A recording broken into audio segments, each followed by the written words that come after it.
Hello, good evening, and welcome to JoyNews Prime, live from our studio here in Kokomlemle, Accra. We're live on DSTV channel 421 and GoTV channel 145, and also around the globe on myjoyonline.com.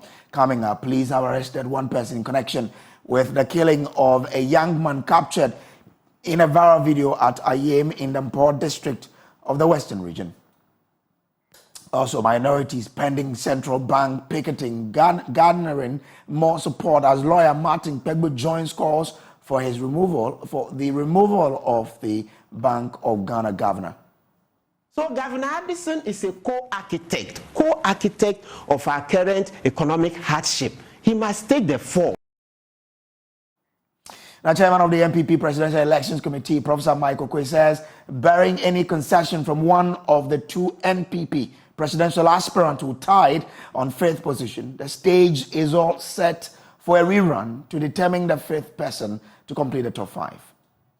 There will be a runoff between the two, so that one will by all means win, or otherwise we continue to have them contest among themselves until we have one.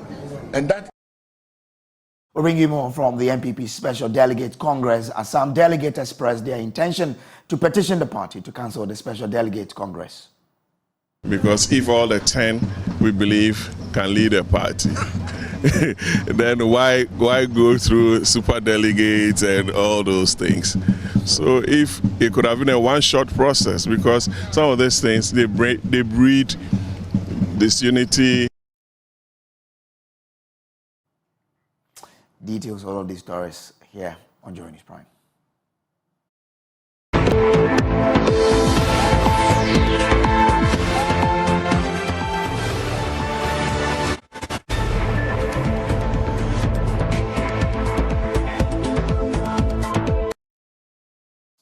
Now, police have arrested one person in connection with the killing of a young man captured in a viral video at Ayem in the Mpor district of the Western region.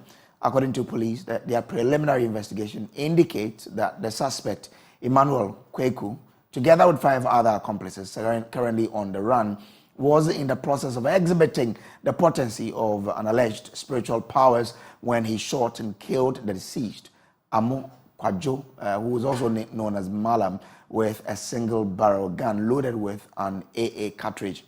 Let's share with you what the police have said on this development now. According to the police service, the police have arrested one suspect in connection with the killing of a 28-year-old man at Ayem in the Western region on 25th August 2023.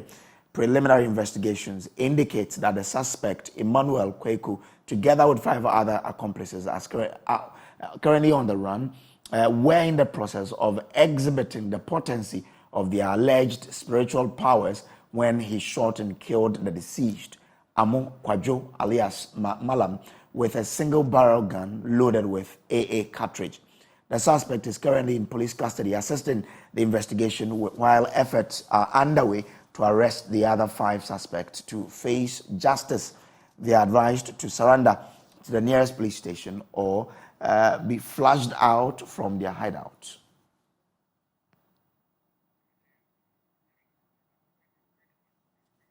So there's a developing story that we'll be keeping an eye on. To some other stories, private legal practitioner Martin Pegbu is urging the police to allow the minority picket the central bank. Now, the minority has accused the Bank of Ghana Governor Ernest Addison of failing to exercise monetary discipline in his dealings with the Finance Ministry, leading to the 60.8 billion cedis loss in 2022.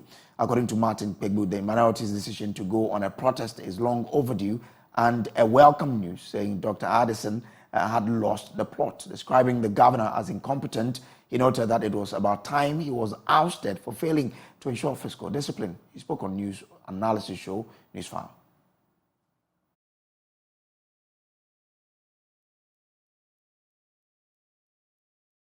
What the minority is doing is what we have to do as citizens, because look, Governor Addison has lost the plot. Now, he's very, very incompetent. Addison's problem is like the way Wampa was under their regime. Addison and Wampa will belong to one basket. Let me show you why this is something. As I've said, the building I support. Let's go into the mandate of this central bank. price stabilization. Last year, at the end of last year, the inflation was at 54.1%. Hunger. So once inflation is gone through the roof, you've lost the plot. This year, the last 3 months, you see 42%, 43%. It's still not better. Even July, where we thought that, oh, maybe some of the foodstuffs had started coming in, it should be better. It went up slightly, didn't it? Governor Addison should have seen that, look, we brought Akufo-Addo in to move from what? Taxation to production. So by the end of the first year, when Governor Addison didn't see rice farms producing perfume rice that were important, he should have known there will be trouble someday. At the end of the first year, when he didn't see a revitalization of the poultry farms so that we were not going to be importing so much poultry, he should have known that there will be trouble. Right. So in one sentence, as long as the structure of the economy was not changing, that structure that President Akufo-Addo said he would change within 18 months, it should have been clear to Governor Addison that this day would come. Because if you look, why have we been to the IMF on 17 occasions?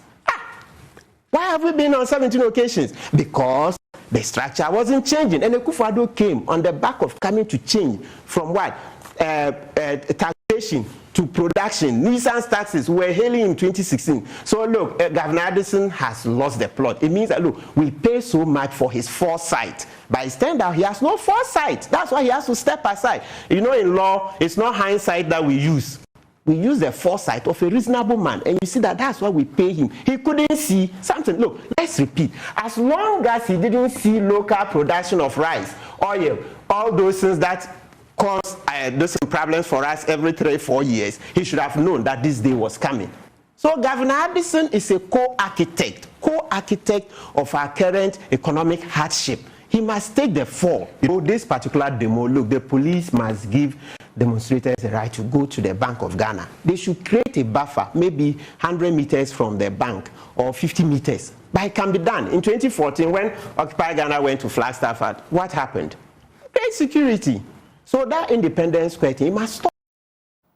Mayor ranking member for the Parliament's Energy Committee, John Juniper, says the governor and the central bank cannot be trusted in the wake of the recent developments.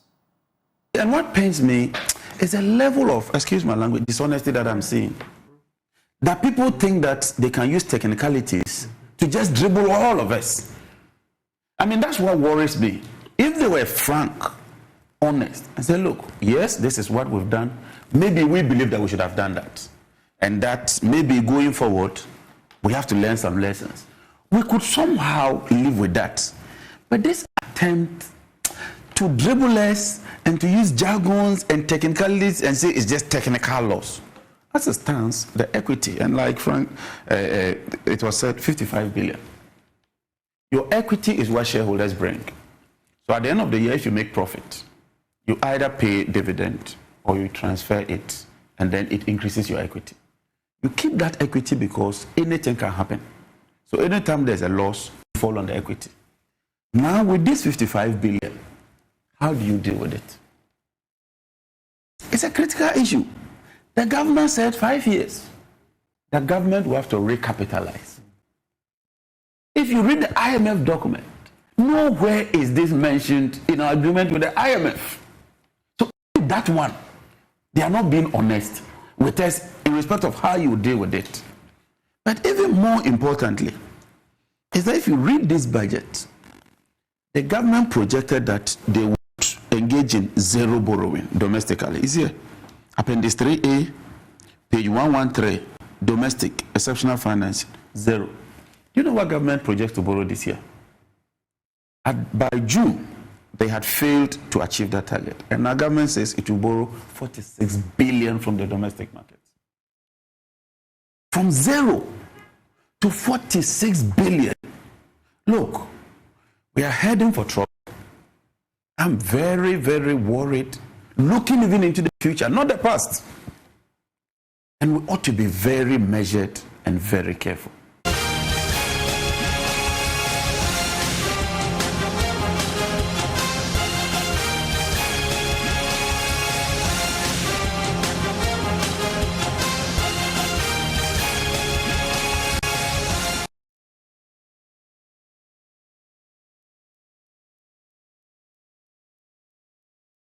Well, let's bring you some updates from the NPP Special Delegates Congress. Now, 4 of the 10 candidates that contested in the NPP Special Delegates Conference, Vice President Dr. Baumia, Kennedy Japan, Alan Chemante, and Dr. Efri Yakoto, have crossed the first hurdle towards becoming the flag bearer of the NPP. However, Adainimo and Boachi Ejakon are expected to lock horns as they tie with 9 votes each. Chairman of the NPP's Presidential Elections Committee, Professor Michael Quay, says either one of the 2 candidates will concede or the delegate will have to decide a week from now. As you see, had made all our regulations in totality, looking at all relevant possibilities. So this is actually nothing new. Someone mentioned the possibility of the 2 persons joining the 4 to make 6. I said that is not possible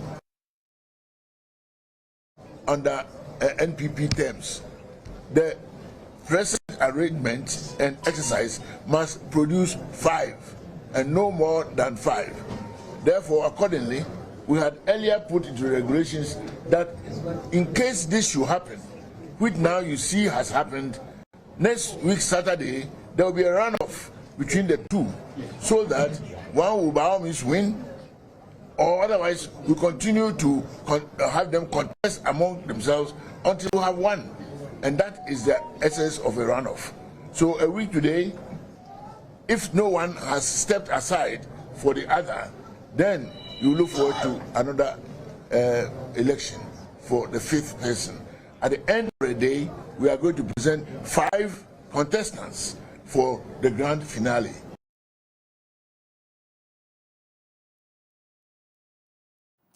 Meanwhile, some delegates of the NPP who voted in the Greater Accra region say they will table a proposal before the party to cancel the Special Delegates Conference that seeks to whittle down the number of people contesting for the flag bearer position of the party before selecting one person to lead it. According to the delegates, the current arrangement is costly and a waste of time. MP for Kakwe Central Patrick Yaobuama and his colleague for Tema West, Irina Toshi, are among the delegates making the proposal for a change. I'm going to propose some reforms after this, and I intend to put it on paper, because if all the 10 we believe can lead a party, then why go through super delegates and all those things? So if it could have been a one-shot process, because some of these things they breed disunity, it increases the cost spending on candidates and other related issues that we are talking about here. So I believe that we shouldn't think about 2007, where 17 people contested, for which in 2010 we promulgated this provision in the Constitution to reduce the numbers. Look, this is democracy. If 20 people want to contest and lead a party, so be it. Let's have one short process, select them, reduce the acrimony and the cost and other related incidents that are avoidable. So those are some of my thoughts, actually, because I believe that we must, as a party, always look at and listen to the thinking of the people on the ground. And the people on the ground, saying that, we could have gone for a one-shot? And we wouldn't be standing here. We would have decided that, look, let everybody cast a vote in November. Decide at one go and choose the leader of the party to lead us in 2020. Some feel that we could have just done this once and not the selection of 5, and then in November they feel that it's a waste of time and resources. Someone like Patrick Yabuama. I feel the same too. I think we should have done it once. It's too expensive, but it's something that is a law. It's something that is a law, and so we need to go according to it. But after this time, I think we need to look at it and amend it, because really, it's too much. Meanwhile, MP for Dom Kwabenya, Sarah Jo Asafo, says the current arrangement is in the interest of the party and should stand. I think we've gone through a lot as a party, and we've tried many modalities. And the time we had 17 contestants was the dawn for change, and we thought that having such a process in our constitution would help the party. So I don't see anything wrong with it, because I don't think so, because collectively we decided to have that in our constitution, so that for the main contest we won't have more than 5. We don't want to have the 17 episode again. So I think it was a progression in our constitutional arrangement.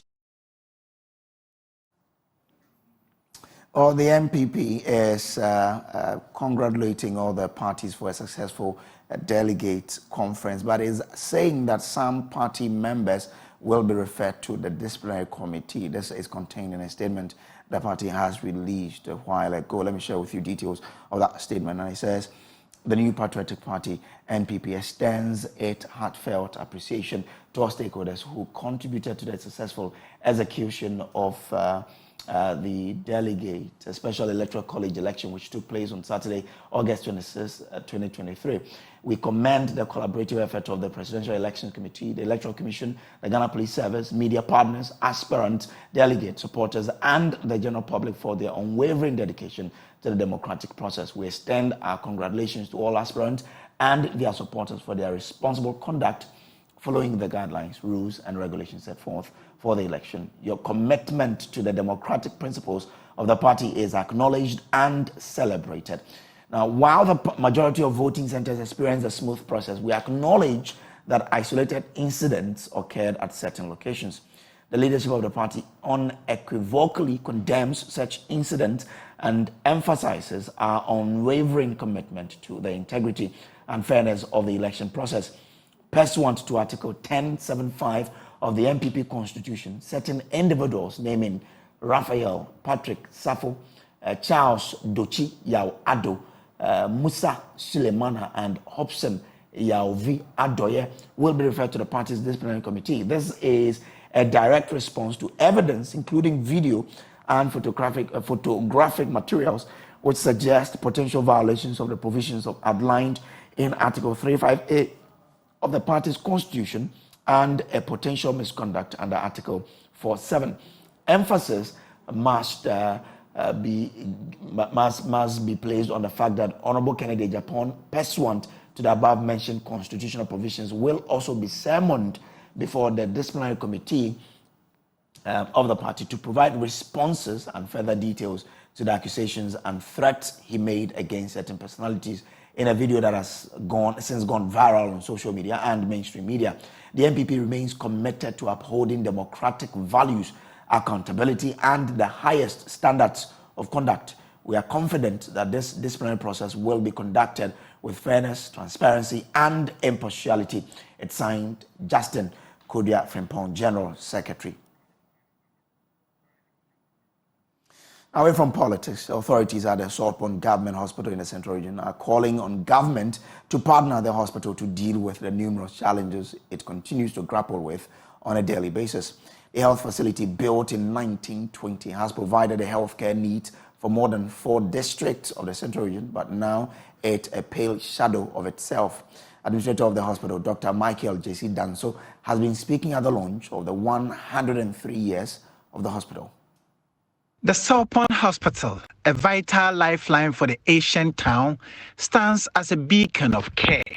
Yet behind its doors, a dedicated team led by Administrator of the hospital, Dr. Michael J.C. Danso, grapples with a host of infrastructural challenges and mounting congestion that significantly affect the delivery of healthcare services. Dr. J.C. Danso enumerated some of the challenges and called on government to intervene to help them out. It is obvious the infrastructure has deteriorated and maintenance cost is very high. But I will only mention a few of our units that we think will require urgent and immediate attention. One, I think has been mentioned, is the accident and emergency unit.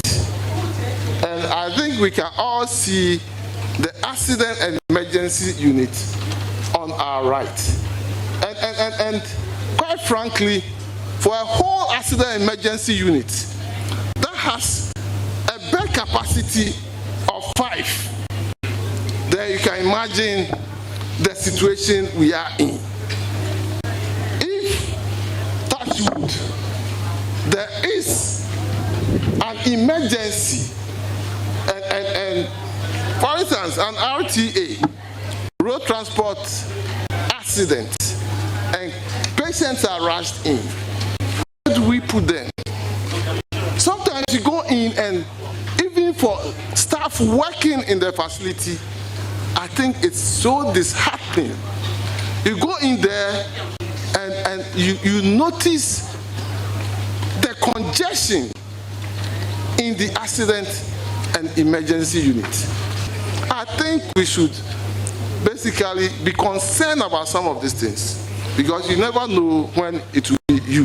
And this is a hospital, a municipal hospital, with just one operating room. So you can imagine when there are emergencies, maybe you even have 2 emergencies, and they have to be operated at the same time.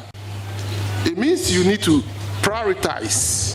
Chairman of the anniversary committee, Ernest de Graft Ejim, called on government to pay attention to the hospital. Since 1920, this infrastructure has been our haven.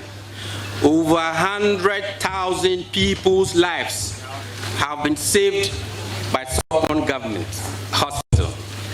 But the truth is that if you look at the state of the hospital, it is nothing good to write about.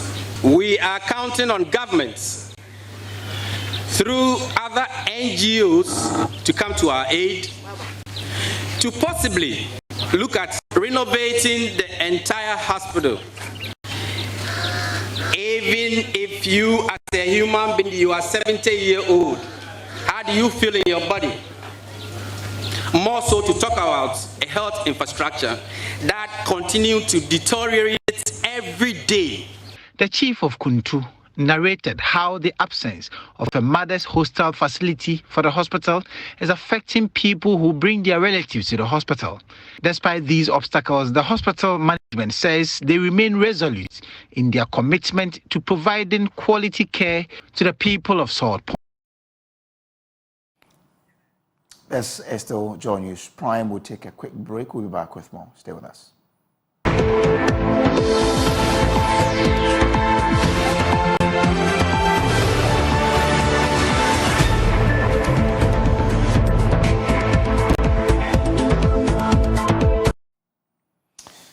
Now, welcome back from the break. The 35-year-old popular Wa Islamic marriages master of ceremony, who is alleged to have sexually molested 12 minors in the Upper West region, is expected to open his defense on Tuesday.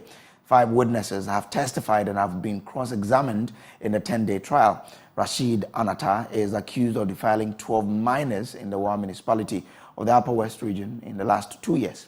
He has, however, denied the said allegations. JoyNews' Upper West regional correspondent Rafiq Salam was in court and has filed this report.